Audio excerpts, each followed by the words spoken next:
뭐라 했나? 우리가 부흥을 기대하고 사모하는데 부흥을 방해하는 영 세 가지에 대해서 했어요. 그게 뭐예요? 저번 주 금요일 날에 대해서 했구나. 첫 번째 이세벨의 영이었다. 이세벨의 영이 무슨 영이었어요? 조종의 영이었다. 두 번째는 압살롬의 영이었다. 반역의 영이었다. 세 번째는 바리새인의 영이다. 그게 뭐냐? 종교의 영이다. 세 가지에 대해서 이제 올려놨습니다. 꼭 다시 한번 들어보시고 오늘은 이 재림을 준비하는 신부들이 경계할 네 가지의 신앙의 모습이 있다. 이 네 가지의 신앙의 모습을 알고 계셔야 돼요. 오늘 제가 이 설교를 합니다. 따릅니다. 첫 번째, 겸하는 신앙. 두 번째는 머뭇하는 신앙. 세 번째는 멀찍이 신앙. 네 번째는 미지근한 신앙. 이 네 가지의 신앙을 하나님께서 저에게 조명해 주셨고 오늘 나누고자 합니다. 먼저 여러분들 우리가 경계해야 될 네 가지의 모습인데 이 배후에는 마귀의 역사가 있습니다. 방해하는 거, 여러분들이 우리 가운데 이러한 신앙의 모습으로 전락되지 않도록 우리는 마지막일수록 뭘 점검해야 될까요? 우리의 믿음을 점검해야 됩니다. 그런데 하나님께서 아까 묵상하면서 내가 기도 가운데 하나님께서 믿음을 점검하기 전에 뭘 먼저 점검해라. 믿음을 만들어내는 게 뭡니까? 믿음은 들음에서 나고 들음은 그리스도의 말씀에서 납니다. 다시 말해서 네가 듣는 말씀을 점검해야 된다. 성도들은 그 말씀을 상고해보고 점검해야 된다. 두 번째는 믿음을 점검하려면 두 번째 소망을 점검해야 한다는 사인을 주셨어요. 나의 소망이 어떤가? 내가 지금 맺고 있는 관계 속에서 내가 지금 듣고 있는 말씀을 점검하는 것, 내가 뿌리는 내 마음속에 뿌리는 그 씨앗의 질을 여러분들이 질을 고려하면서 여러분 마음밭에 온유한 심령으로 심겨야 될 줄 믿습니다. 그게 보면 그게 존재가 되고 그게 믿음이 되는 것입니다. 그런데 성경에 보면 지금 믿음을 점검해 보니까 이러한 신앙의 모습들을 점검해 볼 수 있어요. 우리가 믿음을 점검하는데 무엇으로 점검합니까? 따라합니다. 하나님의 말씀으로 점검합니다. 그 말씀이 성경적인 표현하면 다림줄이 된다.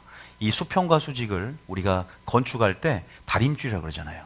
그 공의의 다림줄로 그 말씀이 거울 되어서 그 말씀이 빛이 되어서 우리를 점검하는 겁니다. 그런데 많은 사람들이 점검에 실패합니다. 왜 점검에 실패할까요? 기준이 잘못되었기 때문이에요. 기준이 바라야 됩니다. 여러분들이 신앙의 기준이 예수님이 되고 정말 순전하고 깨끗한 하나님 말씀이 되길 축복합니다. 우리가 사격을 할 때 군대에서 0점 조준을 합니다. 이 0점 조준, 기준을 잡고 다시 한번 우리가 사격을 했을 때 우리가 정확한 관역 안에 적중률을 보이듯이 우리의 신앙 가운데 기준이 잘못된 사람이 많아요. 무슨 말이냐? 성경에 잠언에 보니까 14장 12절에 이런 말이 있어요. 자, 잠언 14장 12절에 보면 잠언 14장은 잠언은 우리에게 많은 지혜와 교훈을 제공해주는 굉장히 여러분을 지혜롭게 만드는 성경이에요. 자, 12절 읽어봅니다. 시작. 어떤 길은 사람이 보기에 바르나 배경은 사망의 길이니라. 참 안타까운 거는 말씀으로 돌아간다. 나의 신앙을 점검한다고 하지만 전혀 점검이 안 돼 있는데 자기는 점검했다고 하는 거예요. 왜? 기준이 잘못되어 있으니까. 기준이 하나님의 말씀이 되고 기준이 예수님이 돼야 되는데 교리가 되는 거예요. 자기의 지식과 경험이 되는 사람도 굉장히 많습니다. 이 정도면 거룩하지. 이 정도 죄는 타협을 한다. 주님이 보시기에는 사망입니다. 그럼 내가 보기에는 바른 길이에요. 많은 사람들이 교회 안에 이 인본주의는 선이다. 주님이 보시기에는 악이에요. 지금 교회 안에 있는 영적인 무지가 그 구원의 길에서 벗어나게 만들고 정말로 초점을 흐리게 만든다는 거죠. 영적 초점을. 다시 말해서 우리는 우리 신앙의 기준을 하나님 말씀으로 제대로 지금 바르게 믿음을 점검하기 이전에 기준을 예수님으로 순전 하나님 말씀으로 잡아야 될 줄 믿습니다. 이게 더 중요한 거예요. 다시 말해서 이 말씀에 주목하십시오. 어떤 길은 사람이 다수가 보기에는 분명히 바르지만 필경은 사망의 길이 있을 수 있다. 하나님 항상 이 영적인 실상들을 라우디게기처럼 내가 보고 만족하는 것이 아니라 주님 판단하여 주시옵소서. 하나님 말씀으로 판단하여 주시옵소서. 주님의 시각과 주님의 마음으로 이 모든 사항들을 주님 판단하여 주시옵소서. 이것이 바로 다윗의 고백이었어요. 시편 26편 1절의 다윗의 시편은 이것들을 하나님 앞에 주님 말씀으로 내 신앙이 지금 겸하는 신앙인지 머뭇머뭇하는 신앙인지 멀찍이 신앙인지 판단하여 주시옵소서. 그래서 우리가 여러분들이 듣는 말씀을 먼저 점검해라. 꼭 중요합니다. 자, 우리가 시편 26편 1절 한번 읽어볼까요? 시편 26편 1절에 보면 이렇게 다윗은 하나님께 시편을 쓰는데 이렇게 고백합니다. 시작. 내가 나의 완전함에 행하여 싸우며 흔들리지 아니하고 여호와를 의지하여 싸우니 여호와여 나를 판단하소서. 내가 나를 판단하는 것도 아닙니다. 교회 안에 셀장들이 나를 판단하는 것도 아니에요. 하나님의 말씀이 정말 기준이 되어서 내가 그 기준 가운데 아버지 내가 내 행위가 어디에 떨어졌는지를 살펴보며 다시 한번 회개하며 돌이키고 그 자리로 체인지하며 아버지 돌아오기를 원합니다. 참 그렇죠. 많은 사람이 회개를 외치고 신학교에서도 말씀하지만 왜 변화가 없고 종교 개혁이 일어나지 않은가? 하나님은 지금 그 기준을 바꾸기를 원하세요. 그러면 믿음이 바뀌게 될 것이고 회개가 일어나게 될 줄 믿습니다. 참 그렇죠. 26장 2절을 읽어봅니다. 자, 시작. 여호와여 나를 살피시고 시험하사 내 뜻과 내 양심을 단련하소서. 항상 여호와 중심이에요. 여호와여 나를 판단하시고 나를 살피고 나를 시험하사 다시 한번 나의 뜻과 내 양심을 단련하여 주시옵소서. 여러분들이 그래서 성경 말씀을 많이 읽는 것도 은혜인 줄 믿습니다.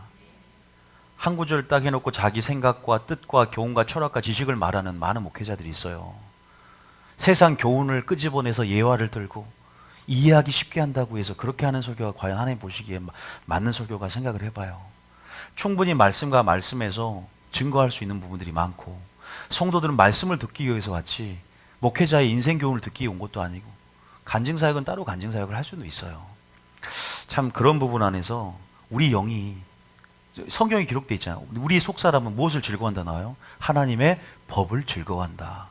내 속사람은 하나님의 법을 즐거워하는데 듣고 싶어 왔는데 내 혼과 지성과 이 논리는 내 혼은 그냥 어떠한 나의 혼의 터치를 만져줄 어떠한 다른 무엇에서 어떤 스승을 말씀이 아닌 진리를 쫓지 않고 허탄한 스승을 쫓는 마지막 때 그러한 자기의 등을 가려주고 그렇게 자기를 즐겁게 해주는 자기 어떠한 자기가 원하는 어떠한 무엇에 맞춰줄 수 있는 그러한 차원의 설교나 가르침의 이야기를 듣고 싶은 우리의 이런 본성 안에서 이제 그런 것들을 여러분 속사람이 제가 말씀드렸잖아요. 속사람이 완전히 그런 겉사람의 소욕을 완전히 이기고 이 속사람이 성령의 지배 가운데 완전히 죽어버리는 굴복되어지는 여러분 되시길 축복합니다. 속사람이 하나님의 말씀을 즐거워한다고 소욕이 있어요. 성령의 소욕을 가지고 있어요. 속사람은. 자, 그런 의미에서 다윗처럼 고백하면서 이제 이 네 가지 신앙을 우리가 점검해 보기로 하겠습니다. 점검해 볼 준비가 됐나요? 그럼 준비됐어요. 이렇게 뭔 신앙이다? 따라합니다. 겸하는 신앙이다. 제가 1번을 하나님께서 제게 겸하는 신앙을 주면서 온유야 마귀의 마지막 때 핵심 작전이 뭔 줄 아냐? 전략이 뭔 줄 아느냐? 그래서 그러면서 여러분 제가 물어볼게요. 마귀가 과연 하나님을 섬기지 못하게 하는 것일까요? 마귀가 하나님을 섬기지 못하게 하는 게 마귀의 전략일까요? 마귀는 그렇게 하지 않아. 옛날에는 야 너 예수 믿지 마 그랬어요. 근데 지금은 교회를 더 많이 지어줍니다. 누가? 마귀 하수인 노릇하는 사람들이. 교회를 더 많이 지어도 안정감을 느낍니다. 그리고 하나님을 섬기라고 합니다. 카톨릭 보세요. 카톨릭은요, 여러분 카톨릭이 왜, 카톨릭은 자기가 카톨릭이라고 하지만 로마 천주교, 다시 말해서 바티칸, 로마 천주교가 아니라 이 뭐라고 할까, 로마 카톨릭이다. 이 천주교 이 교황은요, 우리는 이제 예수 그리스도를 믿기 위해서 기독교로 개종을 강조하잖아요. WCC, 이 WCC 안에 있는 용공주의, 또 WCC는 어떻게 보면 이 천주교, 이 마지막 보면은 로마 카톨릭 시스템 안에 있는 어떠한 그러한 체제예요. 근데 우리 기독교는 이렇게 개종을 강요하지만 교황은 뭐라고 합니까? 그 행복십계명에 보면 다른 사람의 종교를 존중해라. 개종하게 하지 말아라. 하나님 믿는 사람 있으면 하나님 믿게 하고 그렇게 하는 게 아니라고 말을 해요. 타협을 합니다. 이게 행복십계명 9계명에 나옵니다. 제 요한계시록 책자에 나와 있어요. 제가 넣어놨어요. 교양에 대해서 얘기하면서 이게 양의 탈을 쓴 이 흉악한 이리의 모습이에요. 평화를 평화주의를 강조하면서 어떻게 보면은 포용주의를 강조하면서 이제는 여러분 나중에는 정체를 분명히 드러낼 때가 와요. 이게요, 여러분 이게 적그리스도의 영의 특징입니다. 그런데 하나님을 섬기지 못하게 하는 것일까? 아닙니다. 뭐예요? 하나님만 섬기지 못하게 하는 거예요. 하나님도 섬기는데 다시 말해서 거기다 적어볼까요? 하나님만 섬기지 못하는 것이며 하나님을 섬기되 다른 것도 겸하여 섬기게 만드는 게 마지막 때 전략이다. 무슨 말인지 아시겠죠? 여러분 그게 무슨 말이에요? 하나님은 홀로 하나님만 하나님의 백성들이 하나님만을 only Jesus 섬기길 원합니다. 이게 굉장히 뭐랄까 단어 하나 차이 같지만 하나님만 굉장히 중요한 말이에요. 자, 이사야 43장 7절에 보면 이런 말이 있어요. 창조의 목적에 대해서 말을 합니다. 자, 주님은 분명히 성경을 통해서 자신의 뜻을 우리 가운데 드러내고 있죠. 자, 7절 읽어봅니다. 시작. 내 이름으로 불려지는 모든 자 곧 내가 내 영광을 위하여 창조한 자를 오게 하라. 그를 내가 지었고 그를 내가 만들었느니라. 창조주가 피조물을 만든 이유가 창조주만을 경배하기 위해서예요. 창조주만을 예배하기 위해서를 믿으십니까? 21절에도 뭐라고 합니까? 하나님이 싫어하는 게 있다고 분명히 말씀하고 있어요. 자, 21절에 보면 시작.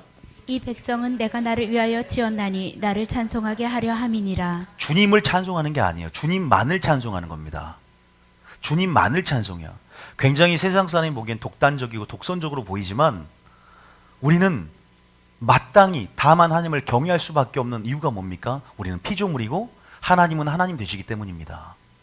이유가 없는 거예요. 왜 지었냐고 우리가 힐문하면서 왜 우리를 만들었냐고 말합니까? 분명한 창조의 목적이 있고 그 목적은 하나님을 섬기는 데 있음을 믿으시기 바랍니다. 하나님께 영광 돌리고 하나님만을 마음과 목숨과 뜻과 힘과 지혜를 다해 하나님만을 사랑하는데 마귀는 어떤 전략이냐? 하나님을 사랑하게 만들지만 동시에 무엇도 같이 섬기게 만듭니다. 이게 무슨 말이냐? 우리는 가능합니다. 그게. 그런데 우리의 가능이 주님 보시기에 따릅니다. 우리 가능이 주님 보시기에 불가능이다. 우리는 신앙이라는 모습으로 주님 앞에 서지만 주님은 그거 불신앙이라는 거예요. 그래서 마지막 기준을 제대로 제시하면서 이렇게 믿음을 점검해 나가야 돼요. 아, 내가 겸하는 신앙이었구나. 나는 하나님을 사랑한다고 생각했는데 나중에 심판대 앞에 섰을 때 너 나 사랑한 거 아니었어. 너 그거 불신앙이야. 저는 여러분들이 책망 듣기 전에 미리 말씀드리는 거예요. 생명과 복과 화주를 네 앞에 둔 난 여러분이 선택하는 겁니다. 근데 결국은요. 저는 제시하고 주님이 제게 말씀하였은즉 어찌 전하지 않으리요. 그런 부분 안에서 여러분 전하는 것이고 한번 잘 봐봤으면 제가 좋겠는데요. 이사야 42장 8절에도 주님이 명시를 합니다. 뭐라고 하냐? 이사야 42장 8절에 보면 죄송합니다. 자, 이사야 42장 8절에 보면 자, 뭐라고 합니까? 시작. 나는 여호와니 이는 내 이름이라. 나는 내 영광을 다른 자에게 내 찬송을 우상에게 주지 아니하리라. 그죠? 나는 내 영광을 다른 자에게 내 찬송을 우상에게 나는 주지 않겠다. 분명하게 말하고 있는 이 구절을 외우시기 바랍니다. 자, 그러면 과연 그런가? 우리는 이게 무슨 말이냐? 거기다가 두 마음이라고 적었어요. 이 두 마음을 주님이 싫어하는 것을 알고 계셔야 돼요. 다시 말해서 하나님만을 섬긴다. 내가 하나님을 아니라 하나님만이라는 것은 우리 마음이 몇 가지 마음이요? 한 가지 마음이 된다. 왜냐하면 우리가 두 마음을 주님이 싫어합니다. 두 마음이 아니라 한 마음이 무슨 말이냐? 한 마음의 뜻은 뭐냐? 청결한 자는 복이 있나니 청결한 마음이 원어적으로 두 마음이 아닌 한 마음을 얘기합니다. 무슨 말인지 아시겠죠? 자, 그러면 거기다가 성경 구절을 확인하면서 하나님의 뜻을 한번 보시길 바랍니다. 야고보서 4장 8절에 두 마음을 싫어하신 하나님의 모습을 우리가 확인해 보겠습니다. 야고보 4장 8절입니다. 시작. 하나님을 가까이 하라. 그리하면 너희를 가까이 하시리라. 죄인들아 손을 깨끗이 하라. 두 마음을 품은 자들아 마음을 성결하게 하라. 두 마음을 품은 자들아 청결한 자는 하나로 만들어라 이 말이에요. 마음과 목숨과 뜻과 힘을 다해서 최상급 100%로 하나님만을 사랑하라는 겁니다. 우상 숭배하지 말라는 거예요. 영적 간음하지 말라는 겁니다. 이 말이 그 말이에요. 두 번째입니다. 야고보서 1장 8절. 말씀만 읽어봐도요. 그러니까 그러니까 주님이 어떤 음성을 주길 원하는지 말씀으로 그걸 듣고자 하셔야 돼요. 그거를 속 사람이 그걸 지금 즐거워하니까 속 사람에게 양보하는 거예요. 내 모든 어떤 그런 욕심까지도. 자, 시작. 1장 8절입니다. 시작. 두 마음을 품어 모든 일에 정함이 없는 자로다. 두 마음을 품으면 모든 일에 정함이 없는 자다. 자, 호세아 10장 2절. 주님이 싫어한다고도 나온 구절인데 많이 있어요. 호세아 10장 2절에도 뭐라고 하냐? 두 마음에 대한 얘기가 있습니다. 호세아 10장 2절입니다. 자, 화면을 보시면 돼요. 그냥 여러분들이 두 마음을 품으면 아, 주님이 싫어하구나. 화면을 보면서 아, 두 마음 품으면 안 되겠구나. 이 생각만 해도 됩니다. 안 적어도 돼요. 자, 10장 2절입니다. 시작. 그들이 두 마음을 품었으니 이제 벌을 받을 것이라. 하나님이 그 제단을 쳐서 깨뜨리시며 그 주상을 허시리라. 적어도 이건 알아야죠. 우리가 청결한 마음을 갖는 것은 아, 하나님에게 대해서 마음이 나눠지지 않는 것이구나. 아, 내가 한 마음으로 주님만을 바라보는 것이구나. 청결한 자는 복이 있나니 하나님을 볼 것이요. 그러죠? 아들이라 일컬음을 받는 거 아니잖아요. 그죠? 볼 것이요 맞죠? 갑자기 헷갈려요 이게 참. 그러니까 보세요. 벌을 받을 것이다. 또 한 구절. 시편 119편 113절. 총 6개가 있어요. 시편 119편 113절. 자, 한번 읽어봅니다. 시작.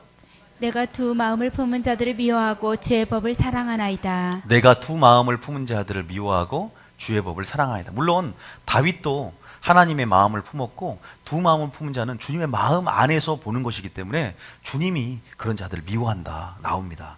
또 마태복음 6장 14절입니다. 여기까지 보겠습니다. 마태복음 6장 24절 읽어봅니다. 시작. 마태복음 6장 24절 24절 시작. 한 사람이 두 주인을 섬기지 못할 것이니 혹 이를 미워하고 저를 사랑하거나 혹 이를 중히 여기고 저를 경히 여김이라. 너희가 하나님과 재물을 겸하여 섬기지 못하느니라.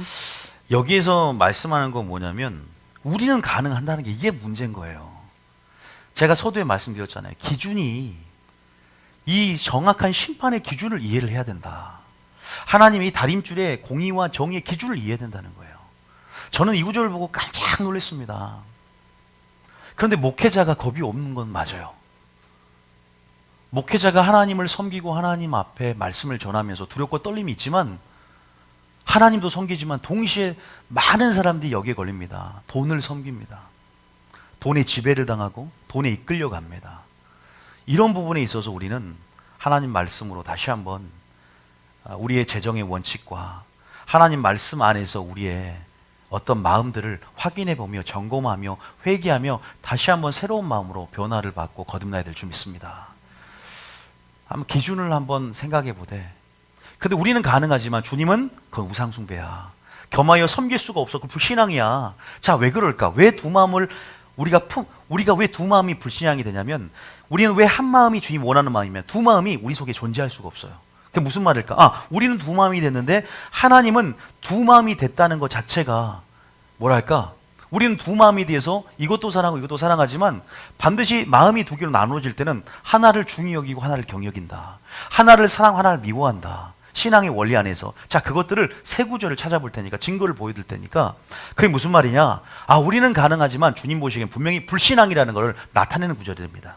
자, 마태복음 24절 읽었고요. 갈라디아서 5장 17절 아시는 말씀이에요.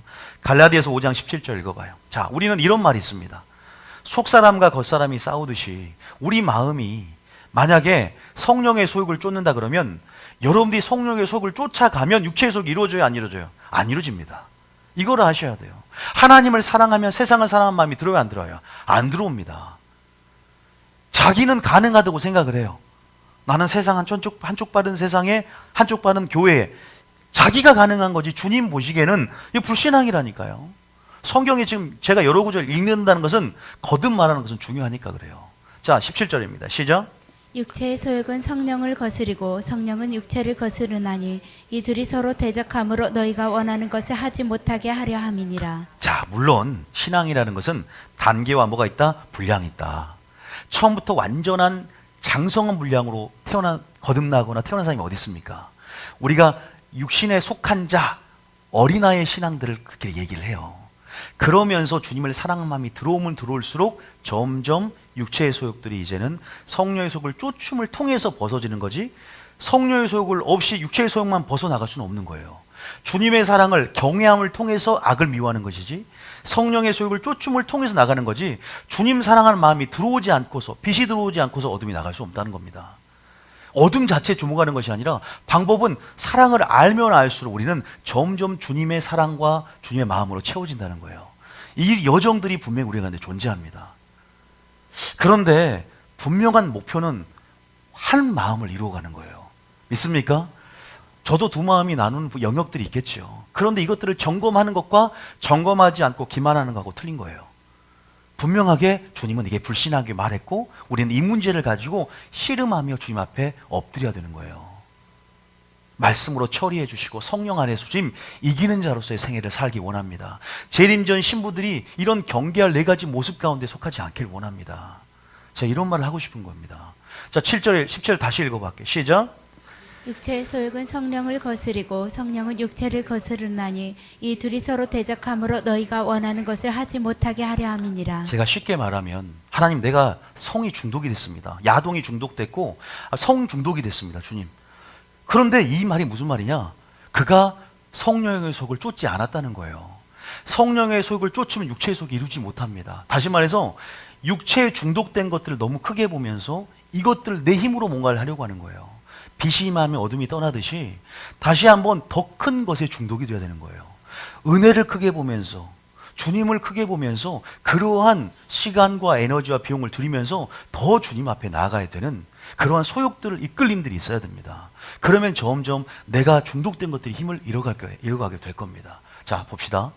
내가 예를 들어서 살인을 합니다. 간음을 합니다. 이게 어떤 죄에 걸린 줄 아세요? 살인죄일까요? 간음죄일까요? 아니에요. 주님을 사랑하지 않는 죄예요. 거꾸로 말해보세요.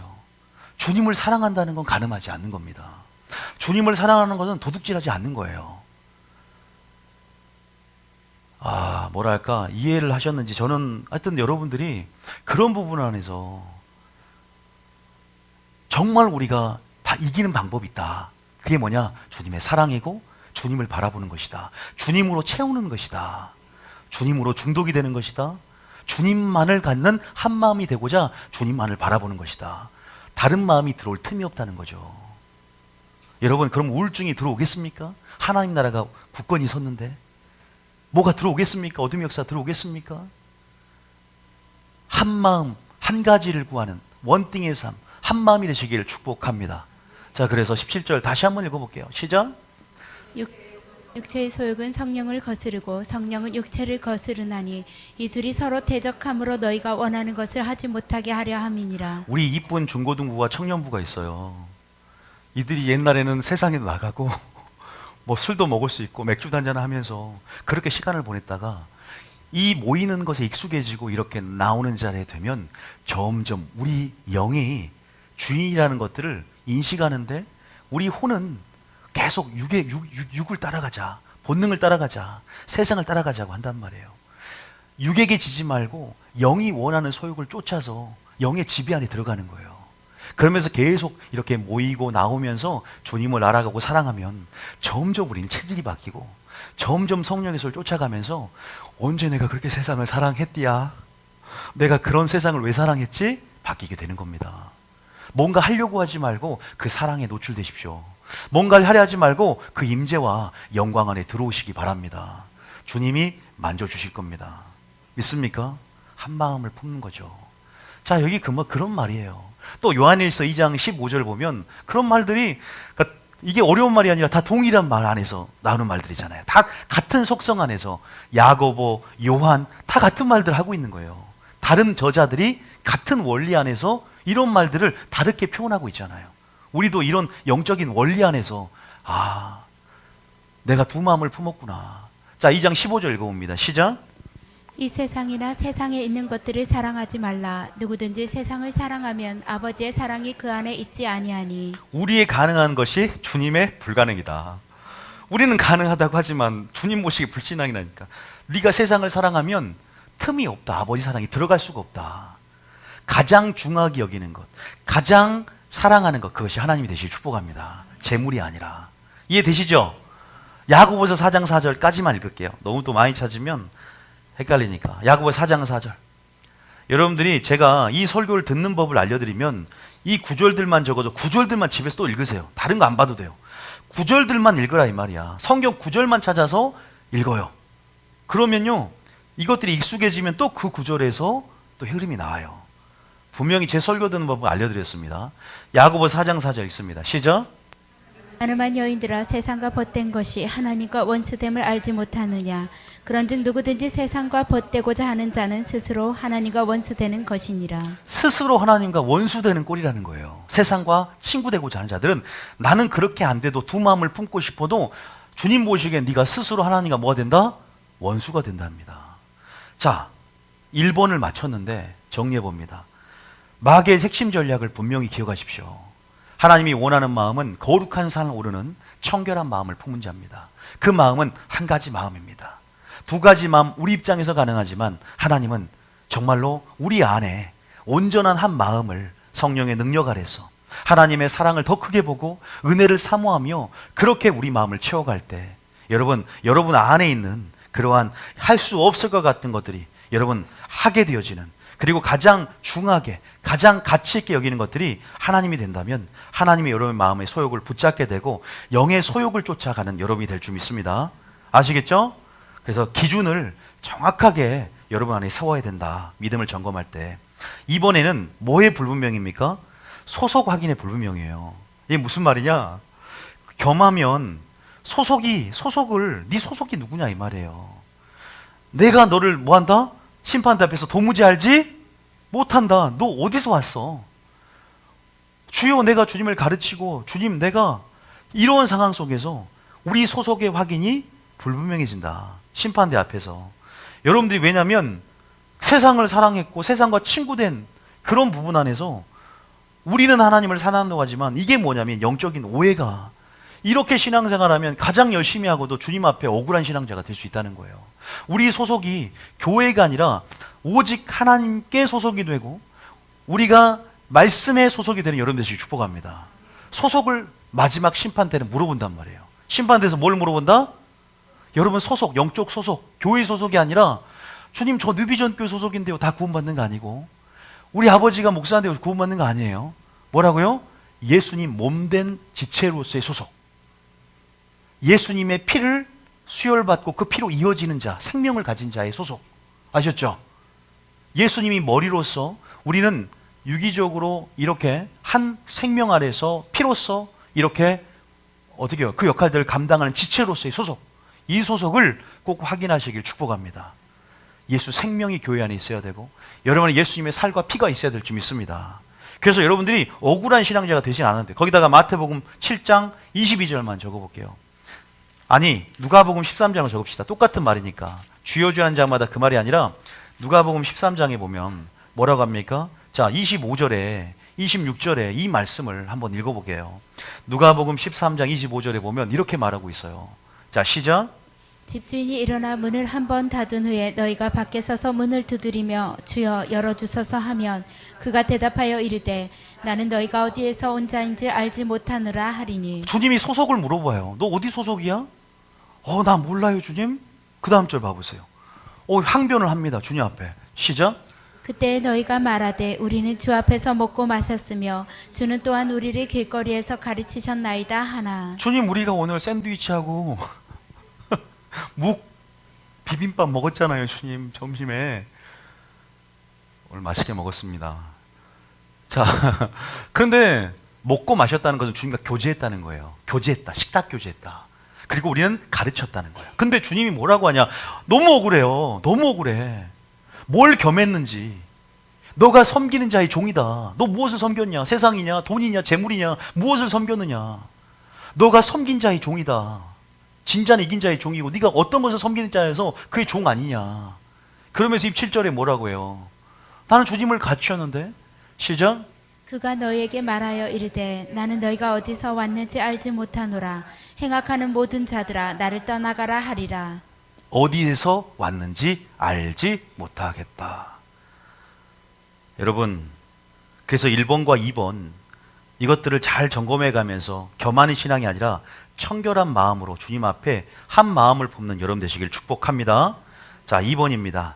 따라합니다. 머뭇머뭇하는 신앙. 이 머뭇머뭇하다는 것은 뭔가 지금 이 불분명한 거예요. 뭔가 뭐랄까 확실한 가치가 딱 안 서 있는 거예요. 무슨 말인지 아시겠죠?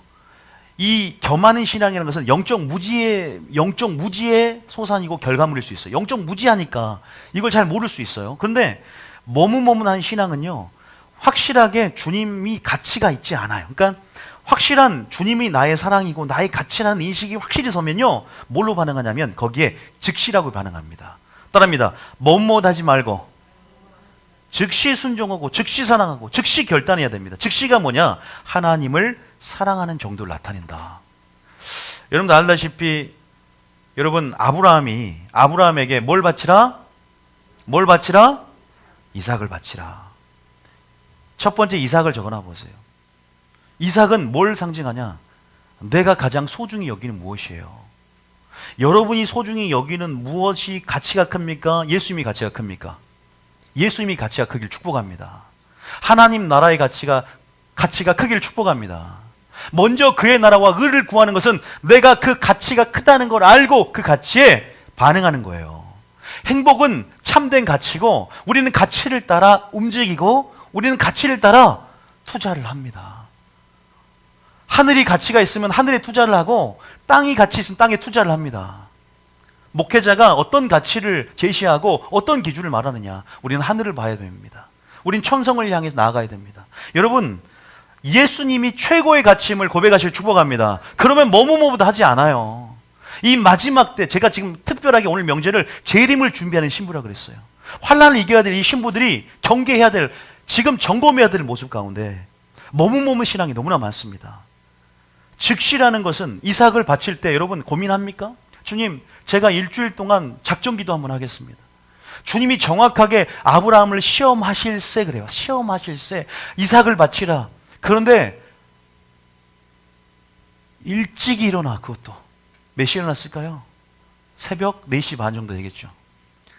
일찍 일어나서 어떻게 해도 이삭을 바칩니다. 주님 뭐라고 한 줄 아세요? 뭐라고 했을까요, 여러분? 지금 순종의 학교에 입학을 했고 이제 수년의 시간이 흘러서 순종의 졸업학교에 졸업하는 시즌이에요. 지금 이삭을 바침을 통해서 졸업을 합니다.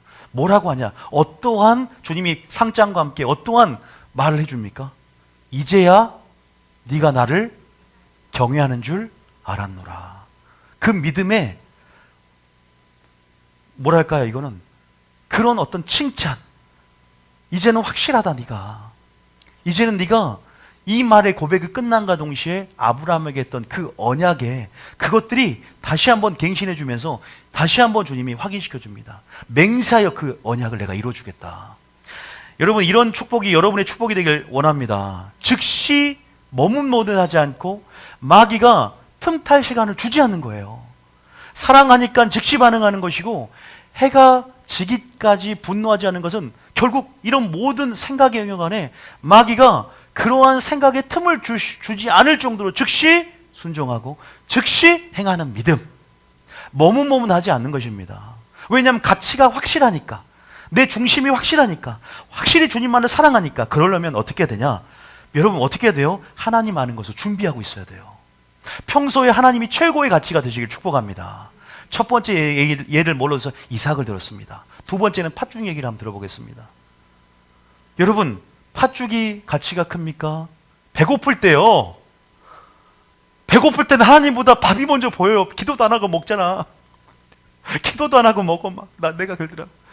하나님 먼저가 아니라 배고프니까 밥 먼저 막 퍼먹어요. 너무 배고팠어요. 팥죽을 놔뒀는데, 다시 말해서 평소에 가치가, 평소에 마음의 방향성이 장자의 명분, 하나님의 나라의, 하나님의 의를 구하는 데 있어서 항상 준비가 돼 있어야 돼요. 머뭇머뭇하지가 않아요. 이 일락, 이거 먹어야 되나 말아야 되나. 이게 아니라 단칼에 거절을 하고 이 일락을 대표하는 이 육체의 욕구를 대표하는 것에서 성령의 속을 쫓고 장자의 명분의 가치를 알기에 내가 무엇을 택하느냐. 다시 말해서 선택의 문제 가운데 머뭇머뭇하지 않게 될 줄 믿습니다. 제2의 선악과가 이제 올 것입니다. 짐승의 표를 받을래? 안 받을래? 하나님을 사랑하는 자가 받지 않습니다. 다시 말해서 짐승의 표를 받았다는 것은 내 마귀 소속이라는 걸 나타내는 거예요. 내가 하나님의 인을 만나는 것은 내가 하나님 소속이다. 하나님의 소속으로서의 그런 머뭇머뭇하는 것이 아니라 내가 주님의 가치를 알고 내가 평소에 하나님 나라와 하나님의 의를 구하는 마음의 방향성들이 갑자기 드러나는 거예요. 믿습니까? 팥죽 아무리 와도요, 아무리 배고파도 기도 먼저 하고 팥죽 천천히 먹겠죠. 먼저 내 마음의 우선순위가 뭐냐, 내 마음의 방향성이 뭐냐, 이거는 갑자기 생기는 것이 아니라 우리의 신앙이 날마다 이렇게 말씀을 여러분처럼 매일 와서 듣고 하나님 아는 것으로 준비되고 갈등이 없다는 거죠. 확신이 있다는 거죠. 어떤 상황에도, 두려운 상황에도 용기와 담대함으로 준비된다는 거죠. 그 담대함과 확신으로 늘 서시기를 축복합니다. 이삭이 가장 소중한 무엇을 바치라고 해도, 팥죽이라는 육체의 욕구가 와도 여러분 반드시 여러분들이 주님 때문에 여러분 그렇게 반응한 여러분 되시기를 축복합니다. 다니엘도 마찬가지예요. 그 포로된 상황에도 뜻을 정하면서 왕의 짐이야 포도주를 먹지 않겠다, 머뭇머뭇하지도 않았습니다. 그런데 마지막 때는 머뭇머뭇하는 사람이 있다는 것은 점검을 바로 해봐야 됩니다. 바로 결단할 수 있도록. 나귀 새끼 주인이 주가 쓰시겠다 할 때 항상 즉시라는 것은 뭐라고요? 따라하면 즉시는 사랑의 정도, 가치의 정도를 말하는 거예요. 즉시 순종할 것이다, 예수님은 알고 있었어요. 주가 쓰시겠다 할 때 두말 않고 그냥 가져가십시오. 내 것이 아니라 주님의 것입니다. 주님은 이삭을 바칠 때 이삭이 죽을 수도 있지만 다시 살리시고 구원의 하나님이 나에게 구원의 능력을 베풀어 줄 것을 믿습니다. 이게 믿음인 겁니다. 이것을 주님께 지금 드리지만 주님이 더 큰 것으로 갚아줄 걸 믿고 투자합니다. 그런 사람들은 맛을 봐요. 꼭 보면 주님을 맛보더라 이 말이에요. 참 아까워요. 나귀 새끼 그거 주인 나귀 팔아서 아들 등록금 대줘야 되는데 지금 내가 내 집 인테리어 비용 들어가야 되는데 그 자동차 내가 그 BMW 사기로 했는데 BMW 사지 마세요. 불나요. 이 앞에 보니까 BMW 주차 금지 써 있더라고요. 참 인색해. 아니 앞에 써 있더라고요. 여기 좋은 아파트 밑에 그 들어가지 말라고, BMW 차량은. 자, 어쨌든 여러분들이 머뭇머뭇하지 말고 가치 때문에 바로 선택하는 여러분 되시길 축복합니다. 그 말은 여러분이 담대한 확신이 있다는 거죠. 제가 여기다가 1번과 2번 가운데 물론 이삭과 팥죽 얘기하면서 다 했어요. 근데 여러분들이 아가서의 술라미 형의 어리석음 적어놓은 거 이건 설명하지 않겠습니다. 왜냐하면 제가 이미 5장에서 그가 예수님이 두드렸을 때 지체했단 말이에요. 옷을 벗었는데, 신을 벗었고 씻고 누웠는데 지체할 때 예수님이 떠났다는 겁니다. 우리는 주님이 언제 올지 모르는 상황 속에서 깨어 정신을 차리고 우리 자신을 준비하고 예비하는 믿음 안에서 결코 머뭇머뭇하지 않고, 여러분 꼭 주님이 생명을 택하고 생사복에 네 앞에 두었나니 꼭 주님을 택하는 여러분 되시길 축복합니다. 말씀을 택하는, 진리의 편을 택하는 여러분 되시길 축복합니다. 하나님의 편이면, 진리의 편이면 그쪽으로 나와라. 레이지파들이 헌신하며 진리의 편에 섰을 때 하나님의 레이의 운명을 바꿔서 하나님을 섬기는 사역을 감당하게끔 운명을 바꿨듯이, 그런 기회가 왔을 때 머뭇머뭇하지 마시기 바랍니다. 오늘 본문처럼 하나님이면 그를 따르고 바알이 그럼 따르라. 머뭇머뭇하여서 그들이 선택하지 못하는 상황 속에서 하나님이면 그를 따를 때 머뭇하지 않고 즉시 결단하며 즉시 순정하고 즉시 사랑하며 그렇게 준비되는 여러분 되시기를 축복합니다. 세 번째입니다. 멀찍이 신앙이 있어요. 뭐가 멀찍이냐? 멀찍이 예수님을 따른 거예요. 자, 따라합니다. 멀찍이 따르면 반드시 주를 부인한다. 이 재림을 준비한 신부들이 주님을 부인해서는 안 돼요. 어떤 상황이 와도. 근데 이 베드로는 3번이나 주님을 부인합니다. 그냥 부인할 뿐만 아니라 두 번째는 저주하며 부인하고, 세 번째는 저주하며 맹세하여 부인합니다. 나 결코 그를 모른다. 여러분 부인할 겁니까? 아니, 하나님은 둘째치고 저 우리 목사님 아닙니다. 김원희 목사, 우리 담임 목사님 아니에요. 부인하지. 혹시나 부끄러워서 혹시나 그러지 않도록 물론 해야 되지만 혹시나 그러진 않겠죠. 여러분 보니까 여기에 베드로가 지금 이 장면이 무슨 장면이야? 베드로가 멀찍이 예수를 따릅니다. 여러분 베드로가 3년 반 공생의 동안에 예수님을 멀찍이 따른 적이 있었습니까? 항상 쫄쫄쫄 가장 가까이 따라다녔어요. 그런데 환란이 옵니다. 어떤 자기의 이익에 상반된 어떤 주님이 그런 요구를 하든지 누가 요구를 해요. 그럴 때 뭔가 이제 멀찍해집니다. 여러분, 제가 마지막 때를 준비하는 신앙 반대로 가르쳐 드릴까요? 멀찍이 신앙이 아니라 가까이 신앙이 되시길 축복합니다. 자리도 있잖아요. 항상 교회에 가까이, 그러니까 교회를 항상 가까이 하라. 그 다음에 교회를 항상 가까이 하라. 제 말 들으면 복을 받습니다.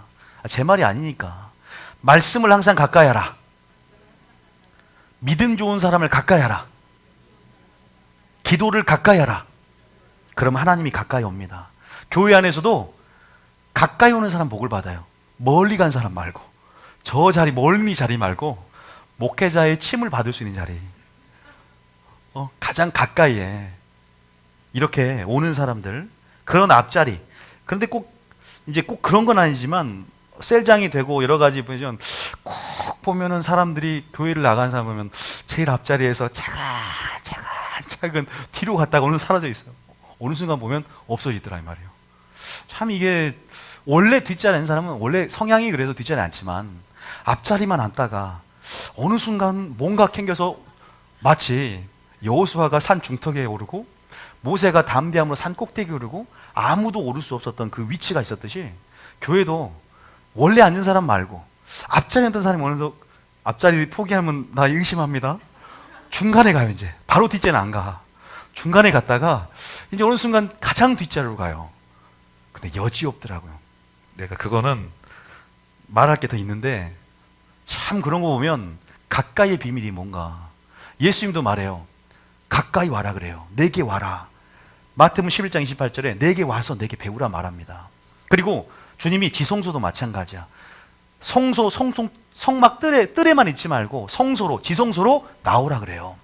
하나님 산, 거룩한 산도 여기 경계, 이 산 기슭에만 있지 말고 여호수아가 있는 중간도 아니고 산 꼭대기로 계속 우리를 초청하는 것을 볼 수 있습니다. 더 주님께로 가까이, 말씀께로 가까이. 이렇게 가까이 되면 두 가지가 좋아져요. 일단 첫 번째는 음성을 듣습니다. 뭐냐? 그 다음에 가까이 하면 익숙해지면 잘 들린다. 구별이 쉬워지는 거예요. 가까이 있는 삶은 손해보는 삶이 아니에요. 특히 재림 직전에 환란의 시대가 들어올 때 하나님의 인도하심을 받는, 또 하나님의 음성을 듣는 삶을 사는 게 뭔가에 대해서 우리가 배우고 있는데, 실제적으로 가까이, 다시 말해서 음성이 이렇게 익숙해진다는 거죠. 가까이 할 때.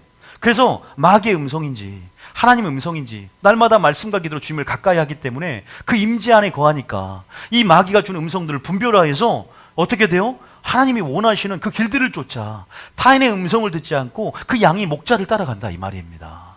그리고 음성만 그래요? 하나님을 가까이 하니까 닮아갑니다. 부부가 가장 가까이 있잖아요. 여러분 항상 그러니까 하나님을 닮아간다는 거예요. 손해보는 게 아닙니다. 마지막 뭔가 주님 앞에 우리가 가까이 못 갈 이유가 없는 거예요. 캥기는 게 있습니까? 보혈로 하나님이 덮어주십니다. 나 비록 검지만 주님 우리 보실 때 사랑스럽다 말씀하고 계세요. 무엇이 정죄감이 느껴지고 무엇이 두렵습니까? 왜 들어가지? 무엇이 두렵습니까? 주님 앞에 담대하게 가까이 나가시길 축복합니다. 표대를 향하여 전진하시고 달려가십시오. 하나님의 보혈이, 어린 양의 말씀이, 성령의 능력이 여러분을 전진하게 만드는 힘이에요. 뭐가 두렵습니까? 그런 부분에서 우리가 멀찍이가 아니라 그 머뭇머뭇한 상태에서 더 우리가 멀찍이가 되고, 멀찍이에서 주를 세 번 부인한 것처럼 이 마지막 때 여러분들이 다윗처럼, 보세요, 다윗의 세 용사는요 그렇게 가까이 댕겨요. 예수님도 항상 세 명을 언급해. 누굴 언급해? 다음에 베드로, 야고보, 요한. 자주 눈에 띄어야 돼요. 알았지? 청년들 자주 눈에 띄어야 돼요. 그러면 수제자가 되면 성경에도 계속 그 이름이 띄잖아요. 엘리사가 엘리야 쫄쫄 따라다니고, 또 여호수아가 모세 쫄쫄 따라다닐 때 영적 전이 아래서 가까이 하니까 기름이 부어지고 하나님이 세워지는 역사, 기회가 찾아온다라 이 말입니다. 예수님이 눈에 띄고 목회자 눈도장 띄라는 게 아닙니다. 주님께 눈도장 찍히라 이 말이에요. 제가 여기 있습니까? 주님이 계시지.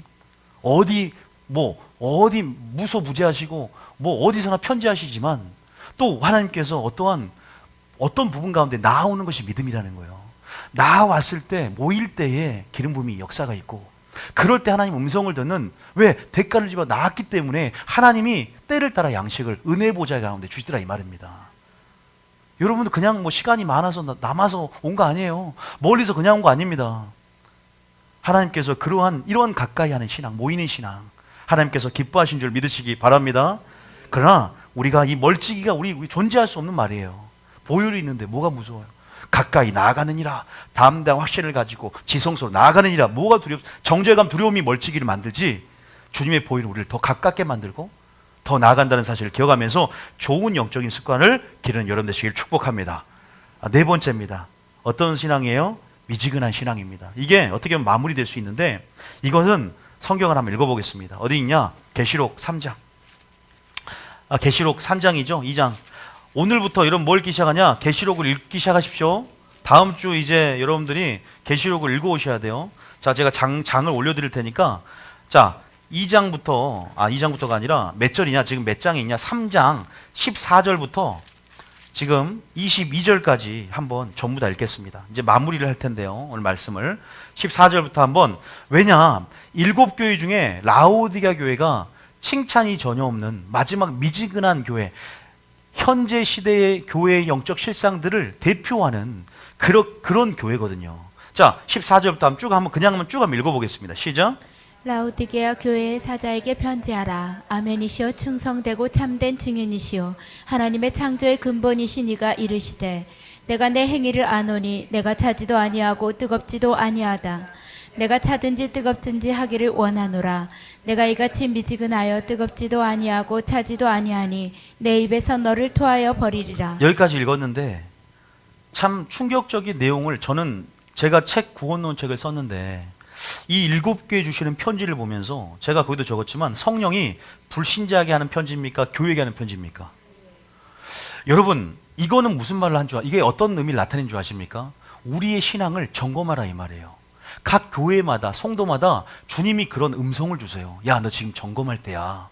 야, 에베소 교회 보니까 칭찬할 것도 있는데 책망받을 게 있어. 정확한 말씀의 기준을 가지고 우리의 영적 신상을 점검하길 원하는, 그래서 성령은 오늘 교회에 주시는 음성을 듣고 그 기준이 음성이 되어서 네 신앙을 점검해야 된다. 그래야 이기는 자가 된다는 거예요. 중요한 말인데, 중요하지 않는 표정을 짓고 있으니까 여러분들이 헷갈려서 중요한 거예요. 재림을 준비한 신부들이 지금 점검하고 경계할 네 가지 신앙의 모습을 하고 있습니다. 자, 보니까 뭐 한다? 내 입에서 토하여 내치겠다. 어떤 신앙? 미지근하다. 왜 이렇게 미지근해졌는가? 왜 미지근해졌습니까? 그들이 믿음을 점검하지 않아요. 엄청 안정감 속에 기만하며 살고 있어요. 정말 기만하며 살고 있어요. 왜 그럴까? 이유가 뭘까? 마지막 미지근한 신앙이 굉장히 중요한데, 이 미지근한 신앙은 많은 사람들이 속고 있는 거거든요. 내가 믿음이 좋다고 하는 사람들, 특히 오랜 신앙을 가진 권사님들이나 오랜 신앙을 가진 장로님들이나 목사님들이나 오랜 신앙을 가지면 가질수록 내가 이 시간과 세월과 믿음이 필요하지가 않은 건데, 오히려 매너리즘에 빠지고 오히려 안정감 속에 내가 뭐 하나라도 하면 공로의식 가운데 오히려 그것이 나의 믿음의 기준이 돼버려요. 그러니까 내가 뭘 공로의식이나 나의 직분이나 은사가 나의 믿음의 수준을 결정짓는 게 아닌데, 그렇게 착각해 버리니까 지금 현재 나의 실상을 제대로 못 보는 거야. 내가 한 게 얼만데 주님께. 지금 굉장히 심각한 상황이에요. 그러니까 오죽 했으면 다른 교회는 칭찬이 조금이라도 있는데, 여기에는 칭찬이 없고 뭐만 있다? 책망만 있다. 사람이 책망만 받으면 기분 좋아요, 안 좋아요? 기분 나빠갖고 지금 라오디게아 교인이, 내가 봤을 때는 책망하고 그래도 하나님이 그래도 칭찬하지 않았지만, 야, 그래도 사랑하니까 하나님이 또 이게 처방전을 주는구나. 지금 혼수 상태다 지금 얘들. 근데 약국에서 예수님이 처방전을 3개 내려줘요. 뭘 줍니까? 안약을 사라, 흰옷을 사서 입어라, 정금을 사라. 너희들이 내가 너 사랑하는데 회개해라, 열심을 내라. 그러면 네가 이기는 자가 되어 다시 유업을 받을 수가 있다. 주님은 사랑 가운데 채찍질하시고 사랑하기 때문에 오늘 이 말씀을 보내는 줄 믿습니다. 정죄하고 뒤로 물러서게 하려고 멀찍이 신앙 만들고 무섭게 하고 하나님을, 성품을 의심하게 만들고, 그런 차원이 아니라 하나님이 누구인지 똑바로 보여주는 겁니다. 다시 말해서 이 라오디게아 교인들이 점검을 하지 않아, 믿음을. 아까 점검하라고 했는데. 왜냐하면 너무나 그 당시에 부자 도시였어요. 이단이라는 다른 교회처럼 이단도 없죠. 핍박도 없죠. 환란이 없으니까 인내도 없죠. 그냥 그것도 목회자 얘기는 안 나는데 목회자가 한 번 구원은 영원한 구원입니다.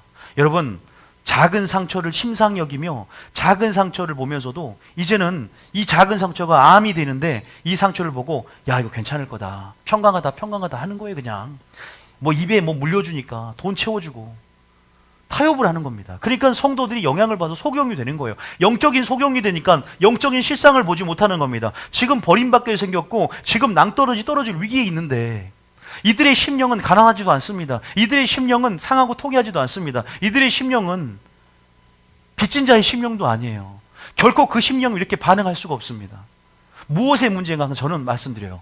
이거 분명히 영적 지도자의 문제 분명히 있습니다. 환경과 상황에 지배당하는 거 있습니다.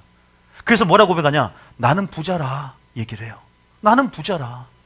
그러나 주님이 다윗처럼 주여 나를 판단하소서. 네 판단해 보니까 네 보기에는 분명히 필경 바르지 내가 보기에는 사망의 길이야.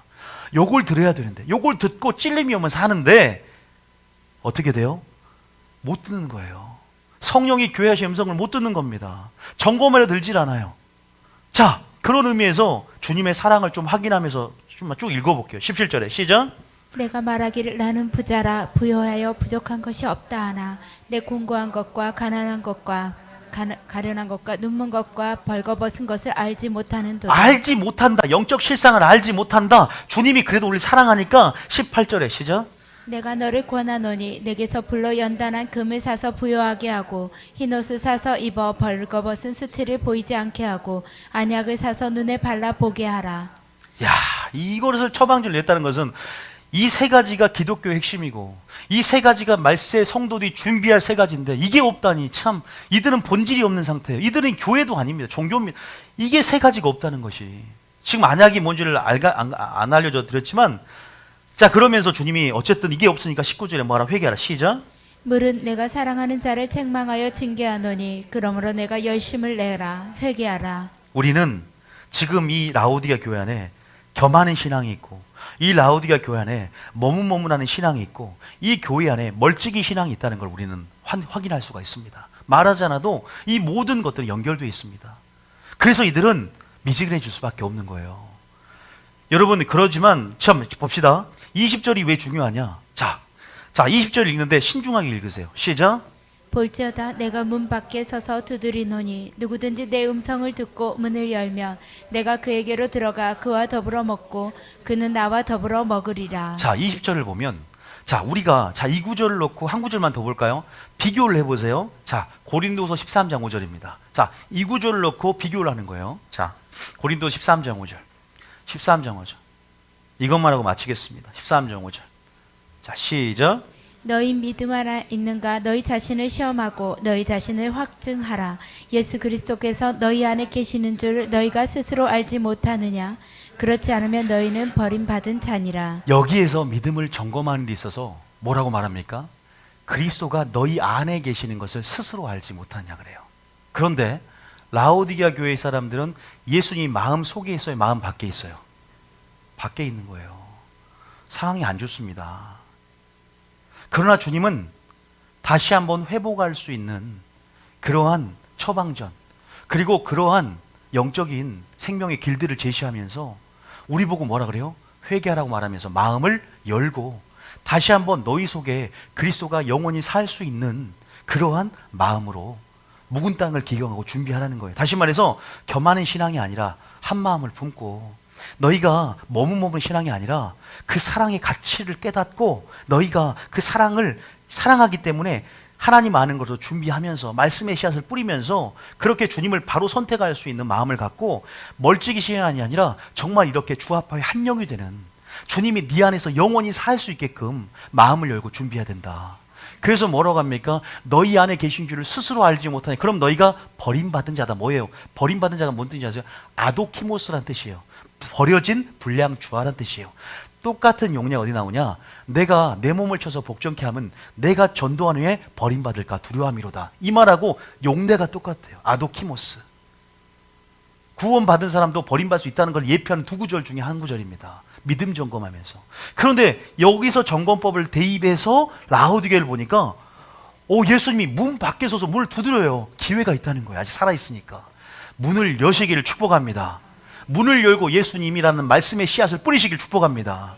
문을 열고 주님을 가까이게 축복합니다. 문을 열고 뭐예요? 이제는 주님만 모셔드리지, 주님도 있는데 다른 세상 친구에서 주님하고 친구 맺자 이러지 말고 주님만 친구하시길 축복합니다. 주님은 다른 세상 친구와 손잡지 않아요. 나만 바라봐. 여러분, 다시 계시록 3장 3절. 이제 정리를 한 거예요, 여러분. 이걸로. 계시록 3장 2절입니다. 다시 한번 읽습니다. 시작. 볼지어다 내가 문 밖에 서서 두드리노니 누구든지 내 음성을 듣고 문을 열면 내가 그에게로 들어가 그와 더불어 먹고 그는 나와 더불어 먹으리라. 점점 제가 여러분들 보면 여러분의 초점이 정말 주님께만 맞춰지고 흐려지지 않는 것을 제가 확인을 합니다. 여러분의 마음이 두 마음인 사람들이 한 마음으로 계속 가고 있는 것들이 제가 영적으로 느껴지는 것들이 느껴져요. 솔직히 강대상에 서거나 또 여러분들을 바라보면서, 성도를 바라보면서 일곱 영을 주님이 붙잡고 계시고 주의 종을 통해서 또한 하나님께서 일곱 영으로 주의 종을 통해서 보게 하신단 말이에요. 계시록 보면. 그래서 하나님의 사자란 말이 있어요. 그냥 그게 느껴져요. 기도하면서 또 여러분을 바라보면서 성도들의 마음밭이 점점 주님의 말씀과 사랑 안에서 우리가 연약함에도 불구하고 점점 우리 신앙과는 지금 거리가 먼 신앙 네 가지인데 경계하자는 거죠. 우리가 경계하자는 거지, 이런 마음이 있다는 게 아니라 경계하자는 거죠. 반대로 생각하면 되는 거예요. 여러분들은 지금 그 주님 안에서 지금 안식을 누리고, 왜? 그 임재 안에 거하고 기름 부음 안에 거하고 영광 안에 거함을 통해서 정말 거룩한 그 기름 부음의 목적을 깨닫고 성별되어져서 내가 주님 안에서 주님을 즐거워하고 기쁨을 여김을 통해서 술라미여이처럼 주님이 나의 목적이라고 고백하는, 정말 말 그대로 함께 주님과 더불어 먹고 주님과 함께 먹는, 주님이 나의 하나님이 되고 나는 주님의 백성이 되는 그러한 언약 백성으로서의 모습들이, 정말로 물고기가 물속에서 그렇게 생명과 자유를 누리면서 헤엄치는 것과 포도나무에 가지가 붙어서 열매를 많이 맺는 모습들이 영적으로 느껴지고 여러분들이 그러한 자가 됨을 축복합니다. 그래요. 이런 사람들이 마지막 때 이게 이기는 신부입니다. 결론을 읽고 마치겠습니다. 결론 쭉 시작. 이기는 21절 시작. 이기는 그에게는 내가 내 보좌와 함께 앉게 하여 주기를 내가 이기고 아버지 보좌와 함께 앉은 것과 같이 하리라. 내가 앉을 거예요. 오지마. 내가 앉을 거예요. 내가 앉을 거야. 욕심내는 거.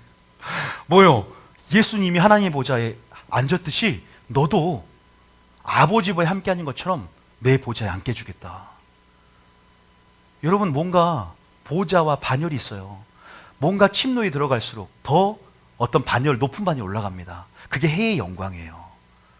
천국은 침노에 들어가는 거예요. 상급도 있습니다. 저는요, 더 침노에 들어가면서 가장 주님 곁에 가까이 가기를 축복합니다. 이왕이면 순교했으면 좋겠어요, 저는요. 그래서 순교자의 상이 얼마나 큰지 아니까 첫째 부활도 누리고, 정말 순교했으면 좋겠다. 자, 22절입니다. 시작. 귀 있는 자는 성령이 교회들에게 하시는 말씀을 들을지어다. 성령이 교회에게 하시는 말씀을 들을지어다. 할렐루야. 따라합니다. 겸하는 신앙, 먼먼한 신앙, 멀찍이 신앙, 미지근한 신앙, 이 신앙이 아니라 열정으로 가득 찬 신앙, 가까이 있는 신앙, 결단하는 신앙, 그리고 오직 주님만을 바라보는 한 가지를 구하는 신앙으로 나아가기를 축복합니다.